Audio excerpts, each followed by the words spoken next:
మనందరికీ పాపక్షమాపణ లేదు. ఆయన సిలువలో కార్చిన రక్తాన్ని బట్టి మనందరికీ పాపక్షమాపణ. మరి 5వ మాటగా ఆయన పలికిన మాట యోహాను సువార్త 19వ అధ్యాయము 28వ వచనము.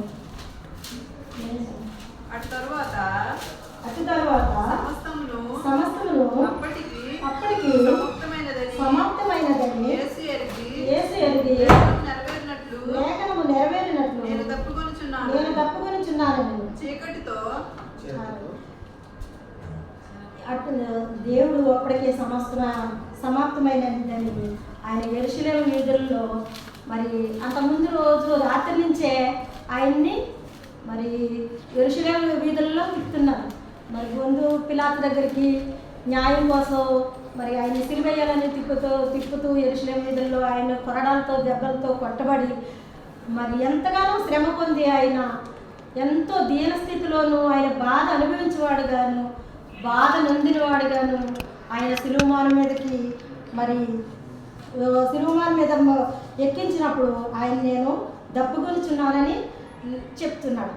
అయితే మరి కీర్తన గ్రంథము 22:15లో ఒక మాట ఉంది, చదవండి. నా బలము ఎండిపోయి ఆయన నా నాలుక నా దవడను అంటుకొని ఉన్నది. నీవు నన్ను ప్రేతల భూమిలో పడవేసి ఉన్నావు. మరి లేఖనము నెరవేర్చుటకు ఆయన సిలువ మీదకి లేఖనం నెరవేర్చుడికి ఆయన సిలువ వేయబడ్డాడు. మరి ఆయన బలం ఎండిపోయి చిల్లపిండి వల్లే ఆయన నా నాలుక నా దవడను అంటుకొని ఉన్నది. ఈ లేఖనము మరి దావీదు మహారాజు ఆయన ఈ లోకానికి రాక మునిపే ఆయన వ్రాయించి ఉన్నాడు. ఎందుకంటే ఆయన శ్రమ అనుభవించాలని లేఖనము చెప్పుచున్నది.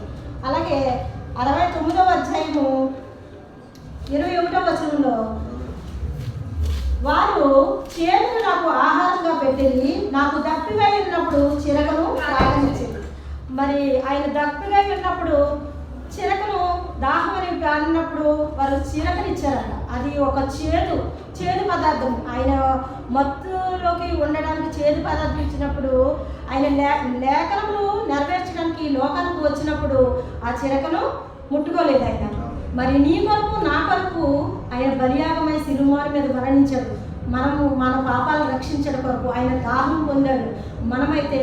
మనము ఈ లోకము ఆయన అంటాడు కదా సమరయ స్త్రీతో, ఈ లోకంలో ఉండే నీళ్లు కన్నా నీళ్ళు కన్నా నేనిచ్చే నీళ్లు జీవజలాలని ఆమె ఊరంతా వెళ్ళి మరి తన గురించి చెప్పినప్పుడు ఆయన తన గురించి మాట్లాడినప్పుడు నా కొరకు యేసు చెప్పుచున్నాడని తన ఊరందరినీ పోగేసుకుని వచ్చి మరి సాక్ష్యం ఇచ్చింది. మరి అలాగా మనం కూడా ఆ సాక్ష్యంలో ఉండాలి. ఎందుకంటే ఆయన నీ కొరకు నా కొరకు సిలువమాను మీద మరణించి ఆయన దప్పికున్నాడు. ఆ దాహము ఎలాంటిదంటే నశించిపోతున్న ఆత్మల కొరకు మనము దాహము కలిగి నిత్యము రాజ్యము కొరకు అనేక ఆత్మలు రక్షింపబడుటకు మనము సంసిద్ధమయ్యి సిద్ధపడి కలిగి నశించిపోతున్న ఆత్మల కొరకు మనము రక్షింపబడేవారుగా వారి కొరకు ప్రార్థించేవారుగా ఆయనైతే దాహము నేను దప్పుకున్నానని అంటున్నాడు. అంటే ఆయనకి దాహం ఇచ్చేవాళ్ళు నీళ్ళు ఇవ్వమంటే అక్కడ మరి ఆయన శిష్యులు ఉన్నప్పుడు తల్లి ఉన్నప్పుడు ఇవ్వలేరండి.